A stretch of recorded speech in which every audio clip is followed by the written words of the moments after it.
Hello बच्चों, let's see the question. So the question is in stratosphere most of the ozone formation is assisted by. Question में बोला गया है कि इसमें जो ओजोन का फॉर्मेशन होता है वो असिस्टेड होता है किसके थ्रू? कॉस्मिक रेज के थ्रू, यूवी रेडिएशन के थ्रू, गामा रेज या फिर विजिबल रेडिएशन के थ्रू। ठीक है, तो देखो जो स्ट्रेटोस्फेयर होता है इसमें किसका फॉर्मेशन होता है? ओजोन का फॉर्मेशन होता है। ठीक है, स्ट्रेटोस्फेयर जो होगा इसमें क्या होता है? ओजोन यानी कि O3 का फॉर्मेशन होता है, ओजोन का फॉर्मेशन होता है। अब ओजोन का फॉर्मेशन कैसे होता है? जो यूवी रेडिएशन होती है, जो यूवी रेडिएशन होगी, यूवी रेज या यूवी रेडिएशन इनके थ्रू होता है। ठीक है, इसमें क्या होता है? O2 मॉलिक्यूल्स होते हैं। ठीक है, तो जो यूवी रेज होती है ये क्या करती है? जो हाई यूवी रेज होती है, ठीक है, हाई यूवी रेज जो होती है ये क्या करती है? O2 मॉलिक्यूल्स पे स्ट्राइक करेगी, तो ये क्या हो जाते हैं? डिवाइड हो जाते हैं। यानी कि अगर मैं लिखूं यहाँ पर, ये क्या हो जाते हैं? स्प्लिट हो जाते हैं।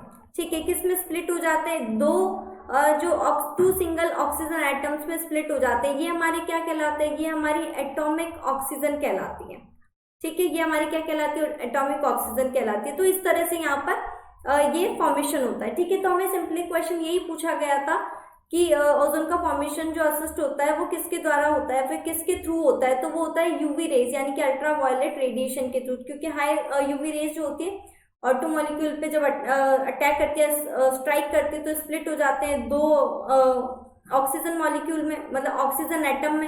इन्हें क्या बोलते हैं? एटॉमिक ऑक्सीजन बोलते हैं। Okay, so our final answer is option number C यानी कि ultraviolet radiation. Okay, so this is our final answer. I hope you understand. Thank you and best of luck.